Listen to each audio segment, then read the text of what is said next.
اور جنت ان متقی لوگوں کے لیے تیار کی گئی ہے جو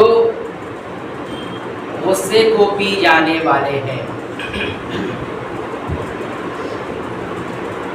اللہ رب العالمین نے متقی لوگوں کی دوسری صفت کا ذکر کیا ہے کہ تقوی اختیار کرنے والوں کی دوسری صفت کیا ہوتی ہے۔ پہلی صفت تو اس طرح سے آئی کہ وہ خوشی اور تکلیف دونوں میں خرچ کرتے ہیں۔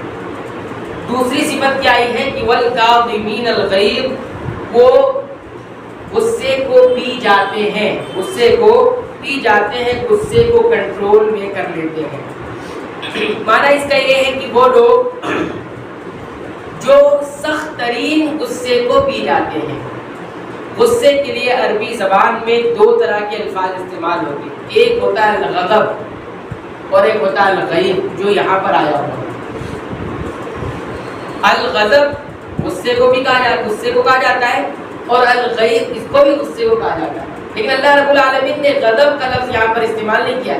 والکاظمین الغیظ، اور پی جانے والے ہیں الغیظ کو۔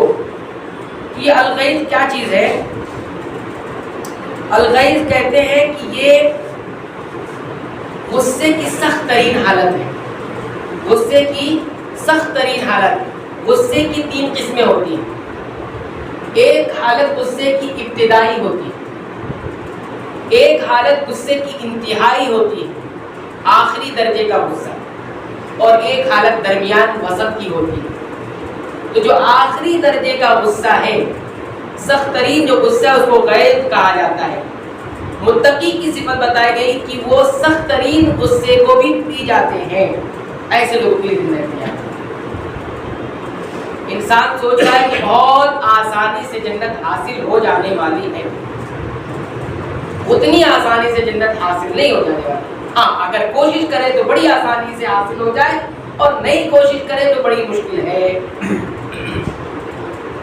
اچھا، یہاں پر دیکھیے، ہم نے ایک قاعدہ بتایا تھا کہ جب بھی قرآن حکیم میں کسی ایک وصف کو دوسرے وصف کے ساتھ جوڑ دیا جائے گا تو یہ وصف جتنا مضبوط ہوگا، یہ وصف اتنا مضبوط ہوتا جائے گا۔ یہ کوالٹی جتنی مضبوط ہوتی جائے گی، بڑھتی جائے گی، یہ کوالٹی اتنی بڑھتی جائے گی۔ یہاں پر کیا بتایا گیا؟ جنت ان متقیوں کے لیے ہے، ان تقوی والوں کے لیے ہے جو غصے کو پی جاتے ہیں۔ تو غصے کو پینا ایک صفت ہوئی، اور تقوی اختیار کرنا ایک صفت ہوئی۔ تقوی کو اس غصے کے پی جانے کی صفت سے جوڑ دیا گیا، تو یہ جتنا زیادہ اونچا ہوگا، یہ صفت اتنی زیادہ اونچی ہوگی۔ غصے میں کوئی کنٹرول نہیں ہو رہا ہے، تو غور کریں میرے اندر تقوی ہے کہ نہیں ہے۔ غصے پر کنٹرول نہیں ہو رہا ہے تو غور کریں تقوی ہے کہ نہیں ہے۔ ہوتا ہے لیکن کم ہوتا ہے غصے پہ کنٹرول، تو سوچے کہ تقوی کم ہو گیا ہے، کیونکہ جوڑا اللہ رب العالمین نے۔ ان متقی لوگوں کے لیے جنت ہے جو غصہ پی جائے۔ اچھا، لفظ استعمال ہوا ہے کاظمین۔ کاظمین کس کو کہتے ہیں؟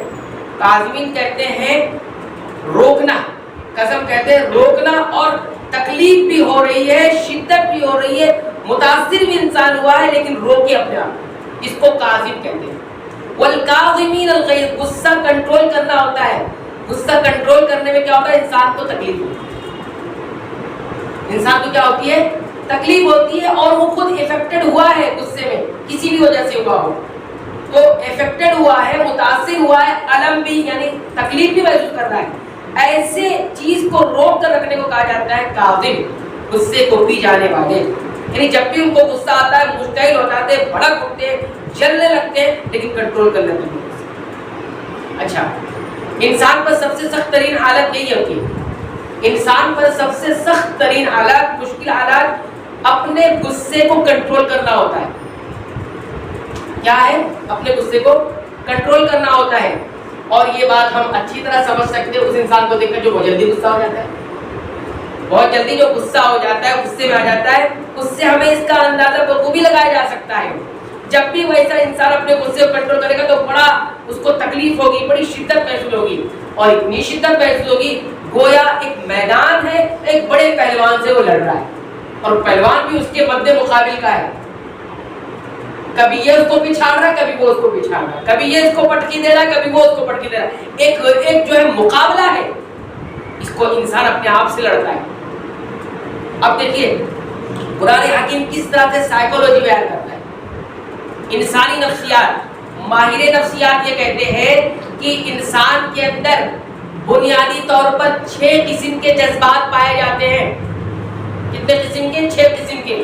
نمبر 1 خوشی، نمبر 2 غم، نمبر 3 خوف، نمبر 4 گھبراہٹ، نمبر 5 حیرت، نمبر 6 غصہ۔ غصہ انسان کی فطرت میں، اس لیے رب نے کیا کہا وَالْكَاظِمِينَ الْغَيْظَ، غصے کو پی جاتے، یہ نہیں کہا غصہ نہیں کرتے، یہ کہا ہے غصہ کرنا یہ فطری بات ہے، غصہ آنا یہ فطری امر ہے، آتا ہے غصہ، غصہ کنٹرول کرنا یہ ہے شریعت، یہ ہے کام۔ غصہ تو آئے گا، حیرت انسان کو ہوگی، خوشی، کوئی انسان یہ دعویٰ کرے مجھے غصہ نہیں آتا، جھوٹ بولتا ہے، قرآن حکیم کے مطابق وہ جھوٹ بولتا ہے، کیا کرتا ہے وہ جھوٹ بولتا ہے۔ غصہ تو آئے گا، غصہ اچھا بھی ہوتا ہے برا بھی ہوتا ہے، اچھی چیزوں پر آیا ہے تو اچھا ہے، بری چیزوں پر آیا ہے تو برا ہے۔ وَالْكَاظِمِينَ الْغَيْظَ، اور غصے کو پی جاتے ہو۔ نبی کریم صلی اللہ علیہ وسلم نے کس انداز میں بیان کیا وہ دیکھیے۔ اب ایک نفسیات کو دوسری نفسیات سے سمجھیے، رب کے کلام کو اب رسول اکرم صلی اللہ علیہ وسلم کی زبان سے سمجھیے۔ اللہ کے نبی صلی اللہ علیہ وسلم نے ایک موقع سے فرمایا، صحیح بخاری کی روایت، صحیح مسلم کی، فرمایا صحابہ مجھے بتاؤ کہ تمہارے درمیان پہلوان کس کو شمار کرتے ہو؟ تم اپنے درمیان پہلوان کس کو کہتے ہو؟ صحابہ کرام کا جواب تھا وہ انسان جس کو کوئی پچھاڑ نہ سکے۔ پہلوان تو ہم اسی کو کہتے ہیں جس کو کوئی پچھاڑ نہ سکے، ہرا نہ سکے۔ نبی کریم صلی اللہ علیہ وسلم نے فرمایا پہلوان حقیقت میں وہ ہے من یملک نفسہ عند الغضب، جو غصے کے وقت اپنے نفس کا مالک بن جائے، یعنی کنٹرول کر لے جائے، یہ پہلوانی ہے۔ پہلوانی میدان میں تو بہت لوگ دکھا لیتے ہیں، یہاں پہلوانی لگا کر دکھائے۔ اب دیکھیے یہ جو قرآن میں حکیم میں بیان آیا نا، اس کو ایک اور انداز میں سمجھیے۔ کہتے ہیں ایک آدمی ہے، جاب کرتا ہے، باس کے پاس گیا آفس میں، باس نے خوب ڈانٹا پھٹکارا، کوئی کام نہیں ہوا تھا، غصہ تو بہت آ رہا ہے، لیکن جو امپلائی صاحب ہے میرا ایسے کھڑے ہوئے ہیں اس کے سامنے، جی یس یا غصہ تو بہت آیا، کنٹرول کیوں ہو گیا؟ کنٹرول کیوں ہو گیا؟ کچھ نہیں بول سکے باس کے سامنے، کیونکہ ابھی بولیں گے باس باہر کرے گا۔ ابھی باس کے سامنے اگر کیا بولتے، باس از آلویز رائٹ، باس ہمیشہ رہے، سمجھ کے چلو تبھی نوکری بچی، نہیں تو نہیں بچنے والی۔ ہاں اب وہی آدمی غصہ ہو کر، غصہ تھا کچھ نہیں بولا، آفس کا ٹائم ختم ہو گیا، گھر پہ آیا، گھر پہ بیٹھا ہے، غصے میں ہے، اب بچے نے کوئی شرارت کر دی، بیوی نے کچھ بول دیا، لگا مارنے پیٹنے، بات سمجھ میں آئی؟ غصہ یہاں بھی آیا تھا، کنٹرول ہوا، غصہ یہاں بھی آیا، کنٹرول کیوں نہیں ہوا؟ کیوں مار پیٹ کو ادھر آیا انسان؟ وَالْكَاظِمِينَ الْغَيْظَ، متقی وہ ہے، جنت اس کے لیے ہے جو غصے پر کنٹرول کر لے جائے۔ یہاں کنٹرول کر لیا، یہاں کنٹرول کیوں نہیں کیا؟ نبی کریم صلی اللہ علیہ وسلم نے فرمایا حقیقت میں غصہ پی جانے والا وہ ہے جو قادر ہوتے ہوئے بھی اس کو نافذ نہ کرے۔ غصے پر قابو، غصہ آنے کے بعد انسان کر سکتا ہے۔ دیکھیں چھوٹا آدمی بڑے آدمی کو نہیں بول رہا ہے، مالک کو تو کچھ نہیں بول رہا ہے، لیکن مالک پورا غصہ نکال رہا ہے کیونکہ وہ کر سکتا ہے، یہ میرا کیا بگاڑے گا؟ تو غصہ آئے گا، کوئی بولے غصہ نہ آئے، لیکن غصہ کنٹرول کرنا اصل ہے۔ تو یہاں پر بتایا گیا کہ جب بھی انسان کو غصہ آتا ہے تو غصہ کنٹرول کرے گا، تو یہ تقویٰ متقی ہونے کی علامت ہے انسان کی۔ اس طرح ایک الفاظ اس طرح سے استعمال ہوا کہ جب تمہیں جمائی آئے تو فَلْيَخْدِمْ مَسْتَطَاعَ، جتنا ہو سکے جمائی کو روکو۔ یہ جمائی جو آتی ہے وہ بولتا ہے انسان، سستی کی علامت ہے یہ، تو یہ روکنا، ایسے غصے کو بھی روکا جاتا ہے، ٹھیک ہے۔ اسی طرح آپ دیکھیں گے کہ غصہ اتنا خطرناک ہوتا ہے، اتنا خطرناک ہوتا ہے کہ بسا اوقات انسان جو ہے اپنے آپ پر کنٹرول کھو دیتا ہے، جو چیز اس کے سامنے آ رہی اس کو توڑنے لگتا ہے، بسا اوقات انسان غصے میں طلاق دے دیتا ہے، بسا اوقات انسان اپنے آپ کو تماچے مارتا ہے، اپنے آپ کو مارنے لگتا ہے، بسا اوقات غصہ اتنا ہائی لیول کا ہوتا ہے کہ بلندی سے اپنے آپ کو گرا کر خودکشی بھی کرنے کی کوشش کرتا ہے۔ گویا معلوم یہ ہوا کہ غصہ جو ہوتا ہے ایک چنگاری ہے، ایک آگ ہے جو شیطان ابن آدم کی یعنی انسان کے دل کے اندر ڈال دیتا ہے۔ اس سے وہی بچ سکتا ہے جو اللہ سے پناہ طلب کرے گا۔ اعوذ باللہ من الشیطان الرجیم۔ اتنا وقفہ چاہیے غصہ کنٹرول ہونے میں۔ ماہر نفسیات یہ کہتے ہیں کہ غصہ کو کنٹرول کرنے کے لیے کچھ وقت چاہیے، تھوڑا سا وقت اگر مل جائے گا پیریڈ تو غصہ کنٹرول میں ہونے لگتا ہے۔ یہ چھوٹا سا پیریڈ جو ماہر نفسیات کہتے ہیں، نبی کریم صلی اللہ علیہ وسلم نے 1450 سال پہلے بتا دیا کہ غصہ جب آئے اعوذ باللہ من الشیطان الرجیم پڑھا جائے۔ یہ اعوذ باللہ من الشیطان الرجیم پڑھنے میں جو وقفہ ہے وہی غصہ کو کنٹرول کرنے کی ابتدا ہے۔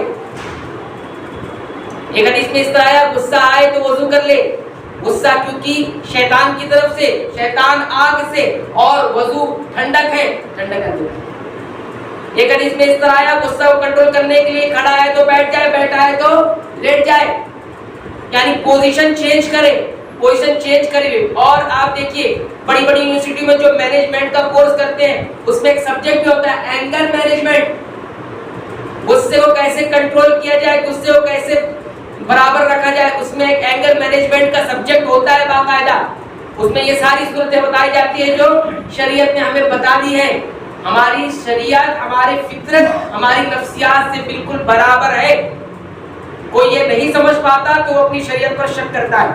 بہرحال یہاں پر آپ دیکھیے کہ غصے کی جو تین حالت ہے، ایک ابتدا ہے، ایک انتہا ہے اور ایک درمیان کی ہے۔ ابتدا کی جو غصے کی حالت ہوتی ہے وہ مؤثر ہوتی ہے، اس پر حکم لگایا جائے گا۔ اگر ایسی حالت میں کوئی طلاق دیتا تو طلاق مانی جائے گی۔ اور آخری جو کیفیت ہے غصے کی، جو آخری حالت ہے نہائیہ جسے کہتے ہیں، وہ غصے کی حالت کا حکم نہیں لگایا جائے گا۔ بعض علماء کہتے ہیں لگایا جائے گا، بعض علماء نہیں کہتے نہیں لگایا جائے گا۔ یعنی ایسا غصے کی حالت کہ اس کو پتہ ہی نہیں میں کیا بول رہا ہوں، میں کہاں ہوں، میں زمین پر ہوں کہ آسمان میں ہوں، پتہ نہیں چلتا۔ ایسے بھی غصے ہوتے ہیں خود نہیں پتہ میں کیا بول رہا ہوں، تو ایسی صورت میں اس کا طلاق نہیں مانا جائے گا۔ لیکن جو وسط والی حالت ہے اس میں جو ہے کچھ علماء کہتے ہیں مانا جائے گا، کچھ علماء کہتے ہیں نہیں مانا جائے گا۔ بہرحال یہ غصے کی بات تھی۔ غصہ پی جانا یہ متقی لوگوں کی علامت ہے۔ غصے کی وجوہات پر انسان کو غور کرنا چاہیے، مجھے غصہ کیوں آتا ہے۔ بس اوقات انسان غصہ اس وجہ سے بھی آتا ہے کہ اس کے جسم میں کچھ کمی ہے، کسی چیز کی کمی، وٹامن کی کمی اور کسی چیز کی کمی کی وجہ سے بھی غصہ آتا ہے۔ بلڈ پریشر برابر نہیں ہے تو اس کو صحیح کریں، اس کی وجہ سے بھی غصہ آتا ہے تو اس پر۔ اور اگر یہ سب ٹھیک ہے، سخت انسان ہے پھر بھی غصہ آتا ہے تو پھر وہ اپنے تقوی کو جانچنے کی کوشش کرے کہ اللہ سے اس کا ربط کتنا ہے۔ تو جو اصل تقوی والے ہوتے ہیں وہی غصے پر کنٹرول کر سکتے ہیں، قرآن حکیم بتاتا ہے۔ تو غصے کو کنٹرول کر کے دنیا کتنے بھی نسخے بتا دے، جب تک تقوی نہیں اور غصہ کنٹرول پہ نہیں ہو سکتا۔ بہت سارے فساد چھوٹے سے چھوٹے لے کر بڑے سے لے کر سارے فسادات اس غصے کی وجہ سے ہو رہے ہیں۔ تو یہ قرآن حکیم کی آیت تھی والکاظمین الغیظ۔ متقیوں کی دوسری صفت ہے غصے کو پی جاتے ہیں۔ اللہ تعالیٰ ہمیں غصے کو پینے کی توفیق عنایت فرمائے، غصے پر کنٹرول کرنے کی توفیق عنایت فرمائے، غصے کے نقصانات سے رب العالمین تو ہمیں محفوظ رکھے، کیونکہ تیری ہی قدرت میں یہ چیز ہے۔ تقبل یا رب العالمین۔